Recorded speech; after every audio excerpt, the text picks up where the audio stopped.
보신 것처럼 국회 개점 휴업 상태가 장기화가 되고 있습니다. 여야가 세월호 특별법 처리에 이견을 좁히지 못하면서 어제 예정됐던 본회의 끝내 무산이 됐고요. 처음 도입되는 분리 국정감사 오늘 열릴 예정이었는데 역시 열리지 못하게 됐습니다. 네, 또 정기국회 일정마저 파행될 거라는 우려가 높아지면서 정치권은 민생을 외면했다는 비난을 피할 수 없게 됐습니다. 전문가 세 분 모시고 이야기 나눠보겠습니다. 포커스컴퍼니 전략연구원의 민영삼 원장, 경희대 노동일 교수, 변환봉 변호사 나오셨습니다. 안녕하세요. 안녕하세요. 원장님 참 답답합니다. 지금 일단 새정치민주연합은 3자 협의체 구성을 제안을 했는데 새누리당은 좀 난색을 표하고 있고요. 좀 어떻게 보십니까? 근데 사실상은 이제 굴러가는 것 같은데요.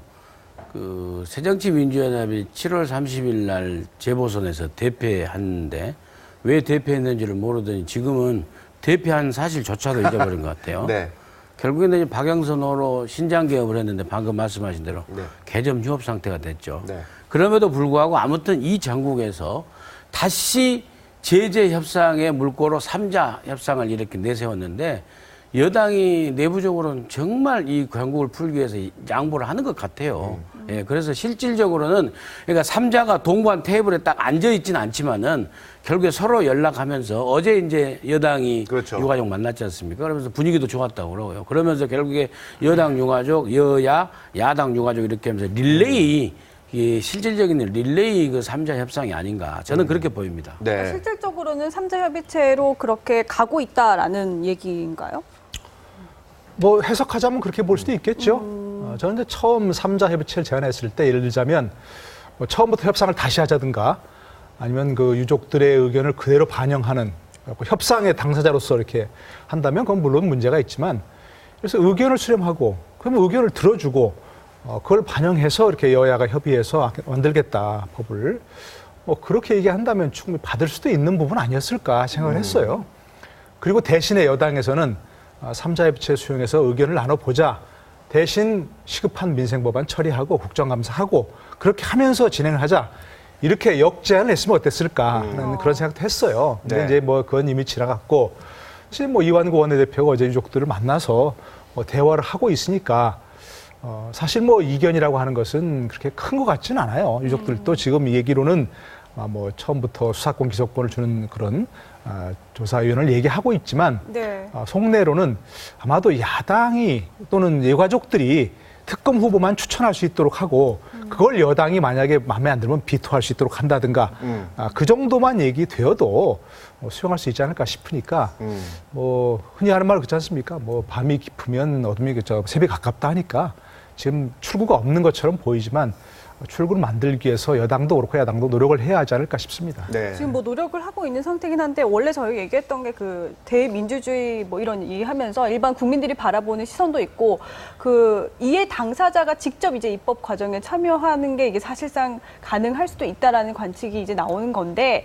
이게 그렇게 되면 문제는 없는 건가요? 이게 나중에도 분명히 이게 사례로 남는 건데. 그러니까 이해 당사자가 또 피해 당사자가 이게 자기 구제로 해서 법률적이 하는 것은 변호사님이 말씀하실 거고요. 네. 이해 당사자가 입법 과정에 참여하는 것은 현재 우리 제도는 청원 제도가 있습니다. 네. 청원을 통해서 이렇게 이제 직접 국민 발의가 안 되기 때문에 청원 제도를 통해서 하면 되죠. 그러니까 그것이 아니면은 제도적으로는 사실상 나쁘게 얘기하면 떼쓰는 거죠. 네. 예, 떼쓰는 겁니다. 나한테 유리한 걸 아주 나쁘게 표현하고 네. 거기서 돈을 주면은요, 그게 청부 입법이에요. 네. 예. 뭐 법적으로는 문제가 없는. 법적인 문제가 될 것 같지는 않고 다만 우리가 좀 고민을 해야 될 필요가 있다는 게 이제 제 생각에 드는 거는 그러니까 사실 지금 세월호 관련해서 수사와 재판 상황에 있어서 어떤 문제가 발생을 했다고 한다면 수사권과 기소권에 대한 설득력을 얻을 수 있을 것 같습니다. 네. 근데 사실 지금 의가족들이 가장 문제를 삼고 있는 것은 참사 이후에 방치에 대해서만 좀 문제를 삼고 있는 것 같고 그 부분에 대해서는 제대로 수사가 안 되고 있다는 얘기를 하고 있는 것 같습니다. 네. 사실 참사 이후 방치에 대해서 정말 해경이 경험이 없다 보니까 우왕좌왕하다 그렇게 방치 아닌 방치를 하게 된 것인지 아니면 어떤 모종의 음모가 있었던 것인지에 대해서 좀 상당한 궁금증을 가지고 계신 것 같은데 만약 지금 수사와 공판 과정에서 어떤 중대한 의문점이라든가 의혹이 제기됐는데도 불구하고 조직적으로 그러한 의혹들을 은폐하고 있다라면 분명히 특검이라든가 진상규명위원회, 조사위원회, 수사권과 기소권을 주는 것이 충분히 설득력을 가질 수 있을 것 같습니다. 하지만 네. 지금 그런 구체적 사항 없이 세월호 참사 원인과 침몰 원인과 참사 원인에 대해서 수사와 공판이 정상적으로 이루어지고 있는 상황에서 네. 지금 수사권과 기소권을 계속 요구하는 것은 전체적인 국민의 공감대를 약간 얻기는 곤란하지 않을까 싶은 조심스러운 관측이 좀 될 수 있을 것 그동안 같고요. 너무 특검들이 뭘 속 시원하게 밝혀낸 게 그렇죠. 없어서 그렇죠. 더들 그러시는 그렇기 때문에 것 이제 같아요. 뭐 진상조사에서 좀 더 막강한 권한을 주자고 하는데 그거는 이제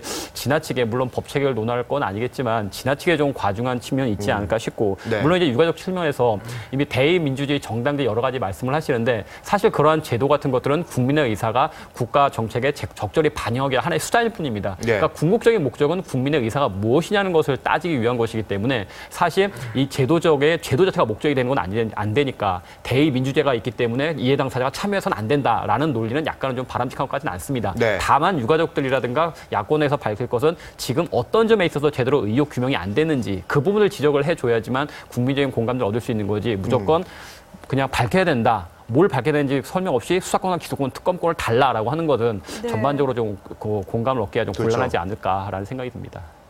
네. 이제 새정치민주연합은 어쨌든 강경투쟁을 선언을 했습니다. 그런데요, 저는 헷갈리는 게 새정치민주연합이 원하는 게 수사권, 기소권인지 아니면은 뭐 특검 추천위원회 구성에 대한 건지 이게 너무 왔다 갔다 하고요. 문재인 의원도 거기에 대해서 똑부러진 의견을 밝힌 적이 없거든요. 문재인 의원은 지금 단식하고 굶으시느라고 정신이 있겠어요. 그 하지 않아야 될 단식을 저렇게 하고, 아니 건너가 고모님도 안타깝다고 하잖아요. 네. 이미 그 단식의 부분에 있어서는 김용호 씨의 진정성이 훼손돼 버리기 때문에 문재인 의원의 단식은 더 이상 할 이유가 없어요. 더더구나 그 진정성이 훼손된 상태에서 정치적 의도 발언이 나왔기 때문에 김용호 씨의 단식은 유민 아빠의 단식이 아니라 이제는 금속노조 노조원으로서의 정치투쟁을 하는 측면이 있지 않나라는 것을 이제 국민들이 하나씩 둘씩 알게 됐잖아요. 네. 이런 측면에서 문재인 의원의 단식은 의미가 없죠. 그런데 그 의미가 없는 것과 마찬가지로 새정치민주연합에서도 지금까지 협상하는 건 저부터 앞으로의 책임은 저는 여당한테 좀 더 있다고 보거든요. 네. 여당이 주도적으로 끌고 가면 해결되는데 지금까지 입장에서 보면은 수사권, 기소권 문제는 말씀하신 그 부분은 조사위원회 구성하자는 거예요. 근데 네. 그게 법률적으로 문제가 있기 때문에 네. 그러면은 상설특검법에서 특검이 수사권, 기소권, 특검은 마음대로 그렇죠. 성역 없이 조사하면 되기 때문에 네. 이걸 이렇게 녹여낸 거죠. 근데 그래서 그러면 야당과 유가족이 추천하는 사람, 믿을 만한 사람을 특검으로 가도록 해서 여당이 100번 양보했지 않습니까? 네. 지금 상태에서 특검하면 야당 성향, 유가족이 원하는 사람이 특검으로 올라가게 돼 있어요. 대통령 그렇죠. 최종 2명으로. 그걸 못 믿고 지금 안 하자고 이제 말하자면 끝까지 유가족을 설득하지 못하고 내부 의견도 통일을 못하고 있는 그런 상태죠. 네. 야당이 아마 생각하는 것은 그런 것 같아요. 뭐 예를 들어서 특별법 내용을 어떻게 해달라 그걸 지금 얘기하는 것보다는 그분은 이미 이제 그야말로 뭐 공황 상태인 것 같고 네. 유가족을 여당이 좀 설득해달라 그런 것 같아요 얘기를. 그리고 야당도 지금 의원총회에서 박영선 의원이 만들어낸 재협상안을 파기하겠다든가 그렇게 얘기하지는 않았거든요. 네. 추인을 유보했을 뿐이지. 그러니까 그런 부분에 있어서 여당과 대통령이 좀 노력을 해서 야당에도 좀 출구를 열어달라. 막 그런 쪽에서 지금 갑작 모든 사람이 다 뭐 지금 장외투쟁으로 나간 건 아니고 네. 예결위 회의장을 지금 점거하고 있다는 거 아니에요. 그렇죠. 이건 새로운 모습이에요. 장외투쟁도 아니고 장례투쟁도 아니고 이걸 뭐라고 좀 정의를 해야 할지 모르겠는데 네. 그런 부분이 야당의 지금 어정쩡한 모습 그런 거예요. 그러니까 여당이 좀 설득해주고 야당이 좀 출구를 열어달라. 뭐 이런 모습이 아닐까 싶어요. 뭐 지금 어떻게 좀 해줘. 뭐 본인들 스스로는 뭐 방법이 그렇죠. 없는 거예요. 예, 현재 야당은 정말 딜레마니까 네. 여당이 나설 수밖에 없다. 그래서 네. 이완구 대표 나섰으니까 아마 곧 좋은 결과가 나지 않을까 생각이 들어요. 교수님 네. 말씀하셨던 것처럼 야당이 지금 당혹스러울 수밖에 없는 상황으로 몰린 이유가 사실 야당이 강경투쟁을 선언하거나 장애투쟁을 선언을 하려면 자신들의 지지 기반이 확고해야지만 그 동력을 가질 수 있을 것 같습니다. 네. 근데 지금 세월호 특별법을 원하는 국민들 모두가 야당의 지지자와 같다라고 나서는 안 되거든요. 네. 그러니까 야당의 고민도 야당의 정통적인 지지자들도 지금 오히려 세월호 특별법 문제를 이 상황에서 어느 정도 봉합을 하기를 원하고 있는 지지자들도 많은데 오히려 세월호 특별법을 지지하는 목소리가 워낙 강하다 보니까 야당으로서 뭔가 자리매김을 하고 목소리를 내야 되는데 자신들의 지지자와는 또 다른 목소리가 있다 보니까 네. 야당 내에서 계속 엇박자가 나오고 있는 것 같습니다. 그 문재인 의원 같은 경우는 어제 의원총회에도 참석을 하지 않고 노무현 재단이 주최하는 영화제에 이제 참석을 이제 했다고 하는데 분명히 좀 정치적으로 보면은 이렇게 하시는 이유가 있을 것 같거든요. 결집 세력을 지지 기반을 뭔가 단단히 하고자 하는 것인지.